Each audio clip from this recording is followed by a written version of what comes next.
Just of recent, I've been making some serious complaints to the powers that be about using little mopeds, 50cc ones. So they said, do not fear, Wayne, it's not a problem, we'll give you something twice the size. So I thought they meant a big bike.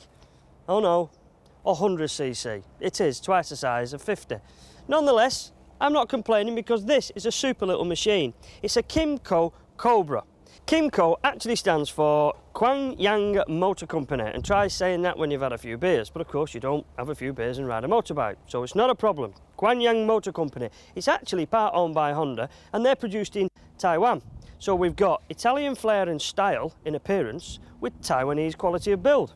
So what's it like? Well, I suppose we should use this opportunity to try it. Okay, it's twice the capacity of a moped, but that doesn't mean twice the speed. It does mean, though, that it's capable of holding its own amongst other traffic. A top speed of just over 60 miles an hour is quite sufficient for most situations.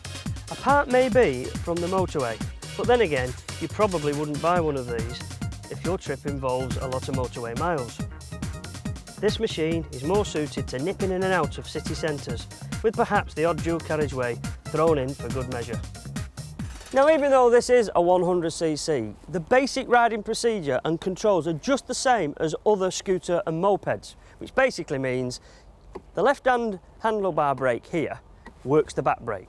The one on the right-hand side here works the front brake, and these are a disc on the front and a drum on the back, and they're superb. They're just what you need. And then instead of pedalling like you would do on a push bike, you just work the throttle, and away she goes. The simple rev and go principle, and that's the same even though this is a 100cc. Just like all the 50cc scooters, plenty of room under the seat here, for example, to take a helmet, and a meaner helmet, a full face helmet. Whether you've got a big head or a little head, you can stick your helmet under there, and not a lot of them allow enough room for a full face helmet. And because it's got loads of room under there, it's also a big seat here, so if you happen to have big buttocks, you've got no problem with comfort and accommodating your backside. Under the seat here is where you put your petrol and your two-stroke oil, so that's nice and simple, and it's clean as well, and there's no turning petrol on, you know, there's no switches or anything to do. With these things, you simply put the key in, pull a lever to keep the brake on, press a button, it starts up, rev it, and you're away. Superb, nice and clean.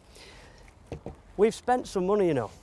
Granada and two wheels have come to some great expense here and allowed me a small budget to buy a top box to put my butties in. And in this case, I'm carrying my £50 lock.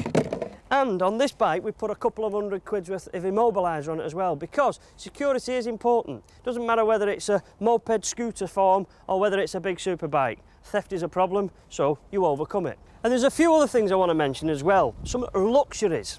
For example, on the dashboard here, there is a rev counter. That's not common on a scooter nowadays. So we've got a rev counter, the usual speedo with the mileometer, and a petrol gauge, so you've no fear of running out of petrol.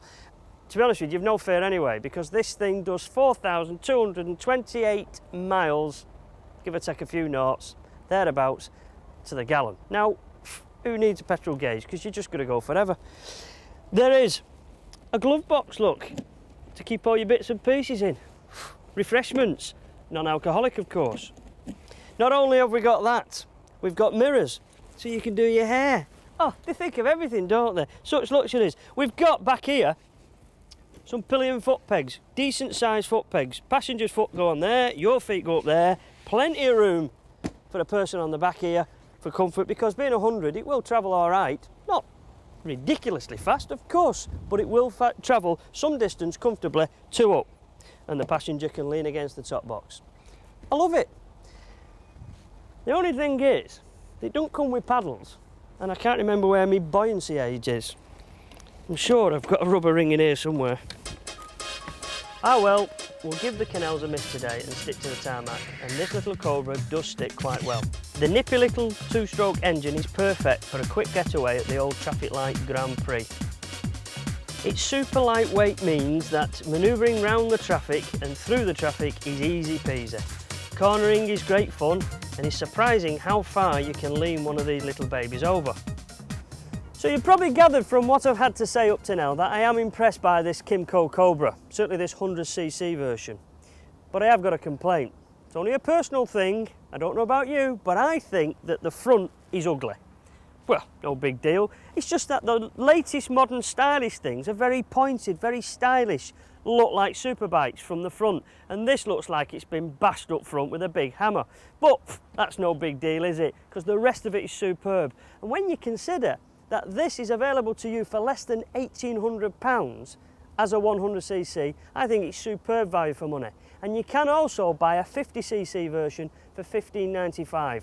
Do you know, it's seriously hard work being a TV presenter, certainly after you've done an hour's worth of work, so we have to have a lie down. Do you know, if every week it goes up 100%, I should be about on a 1600 in 4 weeks. I'm going to dream about it.